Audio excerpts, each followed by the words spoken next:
প্রিয় লিসেনার্স, এখন যে গল্পটি আমি আপনাদের সামনে শেয়ার করব, গল্পটির সময়কাল ছিল 1992 সাল। যিনি এই গল্পটি আমাকে বলেছেন তার নাম মোহাম্মদ আলী, তার বাড়ি তাহিরপুরে। উনি পাথরের ব্যবসার সাথে জড়িত আছেন দীর্ঘ সময় ধরে। ওনার জানা মতে 1992 সালের দিকে একটি অদ্ভুত ঘটনা ঘটেছিল। ঘটনাটির স্থান হাত্তিরগাতা নামক একটা জায়গা। এই হাত্তিরগাতা এমন একটি জায়গা, এই জায়গাটি যখন একদম শুষ্ক মৌসুম থাকে তখনও পানি থাকে এবং এখানকার পানি কখনো শুকায় না। 1992 সালের ওই একটা দিনে, ঠিক কোন মাস বা কোন দিন এটি আমাকে ঠিক বলতে পারেন নাই, তবে এতটুকু বলতে পারেন সেটা ভরা বর্ষার সময় ছিল। টাঙ্গুয়ার হাওরে পানি থই থই করছিল। মেঘালয়ের সাইড দিয়ে ইন্ডিয়া থেকে আসা পাথরগুলো এবং স্থানীয়ভাবেই সংগ্রহিত পাথরগুলো কার্গোতে বোঝাই করে বাংলাদেশের বিভিন্ন প্রান্তে নিয়ে যাওয়া হয় এবং সেটা এখনো নিয়ে যাওয়া হয়। 2000 সালে যখন টাঙ্গুয়ার হাওর রামসার সাইটভুক্ত হয়, তার আগ পর্যন্ত টাঙ্গুয়ার হাওরের ভেতর দিয়ে কার্গো এবং বিভিন্ন ধরনের নৌযান চলাচল করত।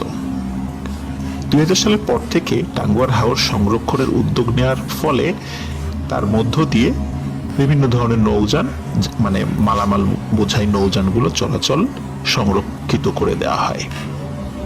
প্রিয় লিসেনার্স,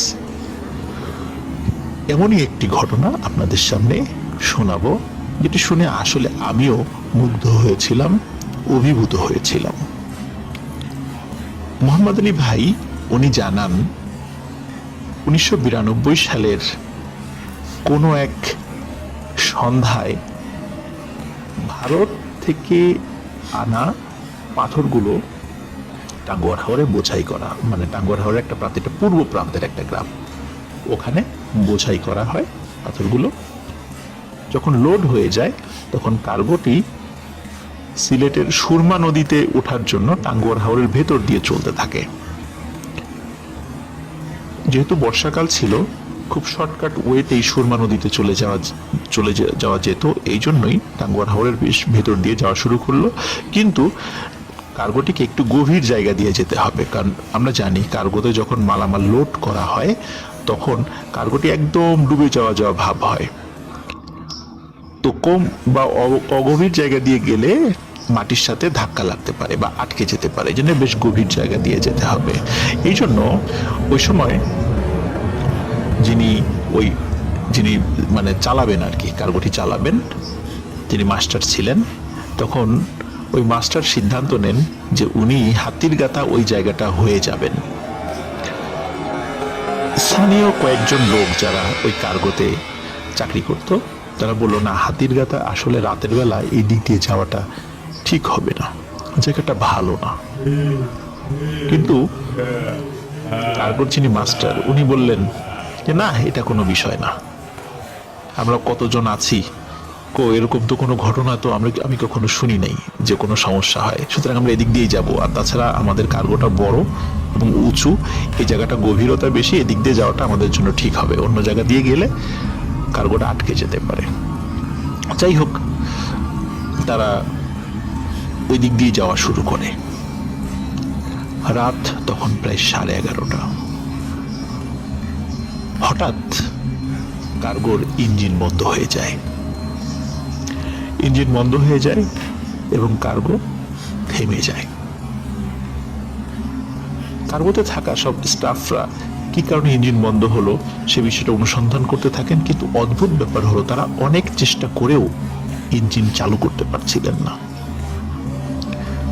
প্রথমত তারা ধরেই নিয়েছিলেন এটি ইঞ্জিনের কোনো সমস্যা, টেকনিক্যাল সমস্যা, কিন্তু অনেকক্ষণ ধরেও ওনারা কোনোভাবেই ইঞ্জিনটা ঠিক করতে যখন পারছিলেন না, তখন ওনারা আরো ভালোভাবে খেয়াল করেন আসলে ইঞ্জিনের কোনো ত্রুটি নেই, কোনো একটা রহস্যজনক কারণে ইঞ্জিনটা স্টার্ট হচ্ছে না। তখন ওই কার্গোতে থাকা একজন ব্যক্তি আয়াতুল কুরসি পড়ে ইঞ্জিনে ফু দেন এবং অদ্ভুত ব্যাপার হলো এরপর ইঞ্জিনটি চালু হয়ে যায়। ইঞ্জিন চালু হওয়ার পর সামান্য একটু আগায় কার্গোটি। আগানোর পরে হঠাৎ করে মনে হলো কার্গোটি কোনো কিছুর সাথে ধাক্কা লেগেছে। ধাক্কা লাগার সাথে সাথে অনেকেই মানে চিন্তা করেন কি ব্যাপার, এখানে তো খুব গভীর পানি, ধাক্কা লাগার তো কথা নয়। ইঞ্জিন চলছে কিন্তু কার্গোটি 1 ইঞ্চিও আগাচ্ছে না, মনে হচ্ছে নিচে কোনো কিছুর সাথে আটকে গেছে। আমির আলী নামক একজন ব্যক্তি, উনি কার্গোতে থাকা লম্বা একটি বাঁশ উনি হাতে করে নিয়ে পানির মধ্যে নামিয়ে দেন, মানে ওই জায়গার গভীরতা কতটুকু সেটা বোঝার জন্য। কিন্তু অদ্ভুত ব্যাপার হলো, লম্বা এই বাঁশটি পানির নিচে চলে যাচ্ছে, কিন্তু পানির তল খুঁজে পাওয়া যাচ্ছে না। অথচ এই বাঁশের 10 ভাগের 1 ভাগ হচ্ছে এই কার্গোটির উচ্চতা। তাহলে কার্গোটি কিসের সাথে বেঁধে গেল? তারা চিন্তায় পড়ে গেলেন। একে তো রাত, দিনের বেলা হলেও সূর্যের আলো পানির নিচে গেলে কিছুটা বোঝা যায় যে কি হয়েছে, কিন্তু রাতের বেলা ওরা বুঝবেন কিভাবে? পানির নিচে তো টর্চ লাইট জ্বলবে না। তো আমির আলী উনি বেশ সাহসী মানুষ ছিলেন। উনি সিদ্ধান্ত নিলেন যে উনি যাবেন, উনি নিচে যাবেন, ডুব দিয়ে দেখবেন আসলে কি হয়েছে, কোথায় বেঁধে গেছে। তো জাহাজের মানে কার্গোর মাস্টারের কাছ থেকে অনুমতি নিয়ে উনি ডুব দিলেন। ওনার গায়ে যে শার্ট ছিল এবং লুঙ্গি ছিল, উনি শার্টও খোলেন নাই, শার্ট এবং লুঙ্গি নিয়েই উনি ডুব দিয়েছেন। 5 মিনিট, 10 মিনিট, 15 মিনিট হয়ে যায়, আমির আলী আর ওঠে না। কার্গোর মাস্টার উনি চিন্তিত হয়ে পড়েন, কি ব্যাপার, এতক্ষণ তো পানির নিচে দম আটকে থাকা সম্ভব নয়, নিশ্চয়ই তার কোনো বিপদ হয়েছে। এই চিন্তা যখন উনি করছিলেন তখন আরো যারা স্টাফরা ছিলেন এর মধ্যে থেকে 2 জন বললেন যে আমরা ডুব দিয়ে দেখি আসলে কি হয়েছে, কেন আমির আলী উঠছেন, আর ঘটনাটা কি। তখন ওই কার্গোতে থাকা 2 জন লোক ওনারাও ডুব দেন। ডুব দিয়েই ওনারা যেই ঘটনাটি দেখতে পান বা যেই দৃশ্যটি দেখতে পান, এই দৃশ্য দেখার জন্য ওনারা কখনো কল্পনাও করেনি। ওনারা দেখতে পান যে আমির আলী সে কার্গোর ঠিক তলায়, তার দেহ আটকে আছে। আর অদ্ভুত ব্যাপার হলো যে একদম নিচ থেকে, মানে যেখানে মাটি রয়েছে সেখান থেকে এক ধরনের আলো বিকিরিত হচ্ছে, মানে ওই আলোয় কার্গোর নিচে কি আছে বা ওই জায়গাটার আশেপাশে কিছুটা আলোকিত হয়েছে, আবছা দেখা যাচ্ছে। ওই আবছা আলোতে তারা আমির আলীর দেহকে দেখতে পাচ্ছেন। এবং আরো একটা জিনিস দেখতে পান, সেটি হচ্ছে বিশাল আকৃতির একটা হাত মাটির নিচ থেকে উঠে ওই কার্গোটিকে ধরে রেখেছে। ওনারা বুঝতে পারেন ওনারা বিশাল একটা বিপদে পড়েছেন। এত বড় হাত, এটা তো কোনো স্বাভাবিক হাত নয়, নিশ্চয়ই কোনো একটা দানব, স্থানীয়ভাবে দেও বলে, কোন একটা দানব এটাকে ধরে রেখেছে। ওনারা দ্রুত, কারণ সময় খুব কম ছিল, কারণ পানির নিচে তো তারা নিঃশ্বাস নিতে পারছিলেন না, ওনারা চিন্তা করেন আমির আলীকে তাড়াতাড়ি নিয়ে আমরা উপরে চলে যাই। 2 জন দ্রুত আমির আলীর দেহের কাছে গিয়ে যখনই তারা টান দিয়েছেন তখন ওনারা আরো ভয় পেয়ে যান। ওনারা দেখতে পান যে এই শার্ট এবং লুঙ্গি তো আমির আলীরই, কিন্তু আমির আলী কোথায়? এ তো আমির আলীর কঙ্কাল। কারণ আমির আলীর আসলে দেহে কোনো মাংসই ছিল না, শুধু কঙ্কাল ছিল। কি হয়েছে তার সাথে ওনারা বুঝতে পারলেন না। ওনারা প্রচন্ড ভয় পেলেন। ওনারা দ্রুত নৌকায়, মানে কার্গোতে উঠে পড়লেন। উঠে পড়ে সবাইকে বললেন এই ঘটনা আমরা নিচেই দেখেছি আর আমির আলীর এই ঘটেছে। তখন সবাই ভয় পেয়ে যান। ওনারা বুঝতে পারেন ওনারা খুব বড় একটা বিপদে পড়েছেন। কিন্তু কেন? এরকম ঘটনা তো আগে কখনো হয়নি, কেন ওনাদের সাথে এটি হচ্ছে?